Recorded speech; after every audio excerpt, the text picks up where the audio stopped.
Hello guys, आप सभी का स्वागत है मेरे यूट्यूब चैनल पर।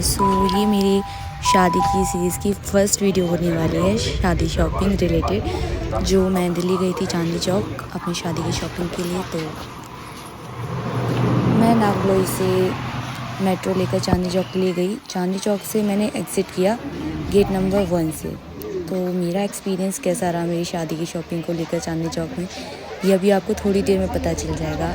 और मैं अपने फियांसे के साथ गई थी, तो थोड़ी बातचीत वगैरह हर एक चीज़ में थोड़ा मज़ा ठीक ठाक मज़े आ रहे थे। फिर हम एंटर करते हैं जैसे ही चांदनी चौक में, तो भाई हमें बिल्कुल कन्फ्यूज़न थी कि हम सबसे पहले जाएं किस चौक पे, क्योंकि हमें इतना कोई आइडिया नहीं था। हम चांदनी चौक के बारे में सुना बहुत था, बट ये भी सुना था कि यहाँ की रेंज मैक्सिमम टू मैक्सिमम बहुत हाई जाती हैं और मिनिमम टू मिनिमम कम में भी हम आप चीज़ें ले सकते हैं।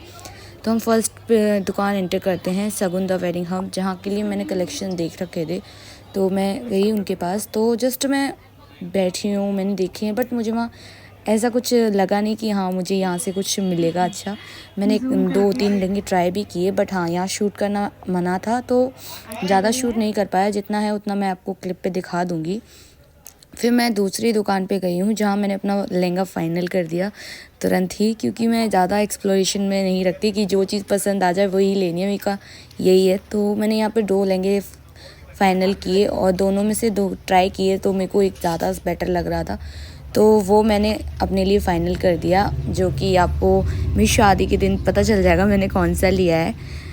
बस आप डिज़ाइन देख सकते हैं, कलर वगैरह आपको उसी दिन पता चल जाएगा। फिर मैंने अपना लहंगा फ़ाइनल किया। उसके बाद वहाँ से जाकर छोले भटूरे खाए, जो नॉर्मली ठीक ठाक थे वाजिबा पे, लेकिन हाँ वो इतना मज़े नहीं आए थे। तो हमारे पैसे अभी गए, बस मस्ती मार रहे थे थोड़ा, और इनके साथ इनके भाई भी थे। तो ज़्यादा तक हम लोगों ने शॉपिंग वगैरह कंप्लीट कर ली।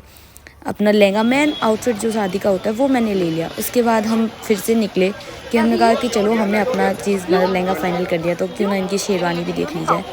फिर हम लोग घूमते घूमते देखने लगे हर एक चीज़ की कहाँ अच्छी वैराइटीज़ मिलेंगी, कहाँ हमें हमारे रेंज में मिलेगा।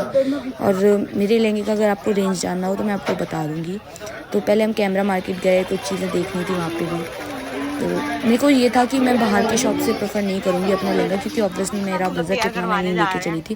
फिर मैं इनकी शेरवानी के लिए देखने गई थी चिराग शेरवानी एम्पोरियम, जहाँ के मतलब स्टाफ वगैरह बहुत अच्छा था, इन्हें बहुत अच्छे से ट्रीट किया। बट वही है कि हमने इनसे सबसे पहले जोधपुरी देख के अंदर गए थे, लेकिन हमने वहाँ पे इंडो वेस्टर्न ट्राई किया सबसे पहले इनके ऊपर, जो ऑलमोस्ट हम लोग को अच्छा लगा था। बट यही था कि हमें वो चीज़ चाहिए थी सबसे जो बेस्ट लगे, तो हमने इन्हें ट्राई भी कराया कि हाँ कुछ इन पे देखें अच्छा लग रहा है या नहीं। तुम अभी इनसे पहन लो, हमें बिल्कुल अच्छा लगा था, लेकिन फिर यही है कि उन्हें इतना पसंद नहीं आया, जबकि हमने और इनके भाई ने फाइनल कर रहा था कि ये करते हैं, लेकिन उन्हें मना कर दिया। फिर वहाँ से निकले आए, फिर हमने कहा कि चलो कुछ और ट्राई करते हैं। तो हमने कहा शेरवानी ना सही दौलत की जहाँ ट्राई करते हैं।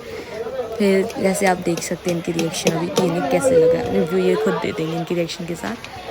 फिर हमने कहा कि चलो भाई, हमने दौलत की चाट भी ट्राई कर ली, पर अपना लहंगा उठा लेते हैं, क्योंकि मैंने उसे पहले ही कह दिया था कि मुझे लहंगा हैंड टू हैंड चाहिए, मैं वेट नहीं कर सकती। तो उन्होंने मेरे को 2 टाइम रखा। इसलिए यहाँ पे एक भैया थे जो कह रहे थे उनकी शॉप को भी कवर करो जहाँ पे उनकी शादियाँ हैं, बट मेरे को लहंगा लेना था। तो पहले मैंने कहा मैं लहंगा उठाकर फिर बाद में आकर देखती हूँ कि साड़ियाँ कैसे हैं, क्योंकि मुझे भी एक्चुअली साड़ियाँ लेनी थी। तो फिर मैं पहले अपना लहंगा लेने गई, लेकिन प्रॉब्लम ये हो गई चांदनी चौक की गलियों में खो जाना सबसे बड़ी बात होती है।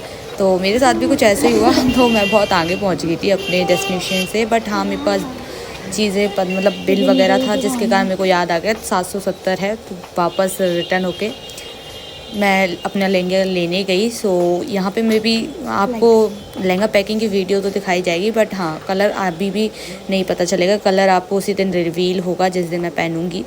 और जहाँ पे मैंने उन्हें बताया कि मेरा लहंगा आ गया, तो वो सामने ही रखा हुआ था मेरा लहंगा, बिल्कुल स्टिच वगैरह होगा। सो मैंने भी अभी खोल कर नहीं देखा है, और उन्होंने भी मुझे खोल कर नहीं दिखाया है। बट हाँ उन्हें कहा था कि सब कुछ हो रखा है, तो मैं उसी बेसिस पर लेकर आई हूँ। तो वही है कि खोल लेंगे तो फिर पैक होने में प्रॉब्लम आएगी। बट मैं देखती हूँ कि मैं इसे खोलूँ, चेक कर लूँ लटकन वगैरह। उन्होंने कहा है कि उन्हें रखे हैं। तो बैग में उन्होंने एक नेट वाला दुपट्टा डाला, और ये उन्होंने ब्लाउज़ दिखाया, जबकि मैंने उनसे कहा था कि दिखाना, तब उन्होंने मेरे को ब्लाउज़ दिखाया। अब तो हम बना सकते और हैं ना, ये हमारा कुछ इस तो पैटर्न में मेरा ब्लाउज़ है जो रेडी होकर आएगा, तो देखते हैं किस तरीके से मेरे को बनवाना है। एक्चुअली मेरे को थोड़ा सा अलग कट में चाहिए था, बट फिर मैं देखती हूँ, मैं उनसे कह दूँगी अपने स्टिचिंग वाले से कि कैसा मेरे को ब्लाउज़ स्टिच कराना है। उसके बाद इसके साथ एक और स्टॉल थी, क्योंकि मेरा लहंगा डबल दुपट्टे में था, और मैं आपको इसकी प्राइस बता दूँगी।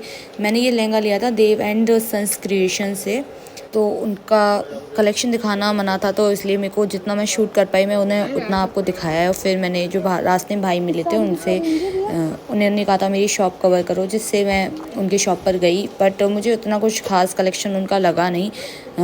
और जो रेंज थी उनकी बहुत हाई थी, तो मेरे को कुछ समझ आ नहीं रहा था। एटलीस्ट मैंने ये येलो वाली साड़ी भी देखी, उसकी भी रेंज आपको इसी में पता चल जाएगी, क्योंकि मेरे को इतना याद नहीं है, बट वीडियो में बताई गई है। मैं आपको मेंशन कर दूँगी कितनी रेंज थी। और ये मेरा डे 1 का ब्लॉग था। अब आपको मिलते हैं नेक्स्ट ब्लॉग में।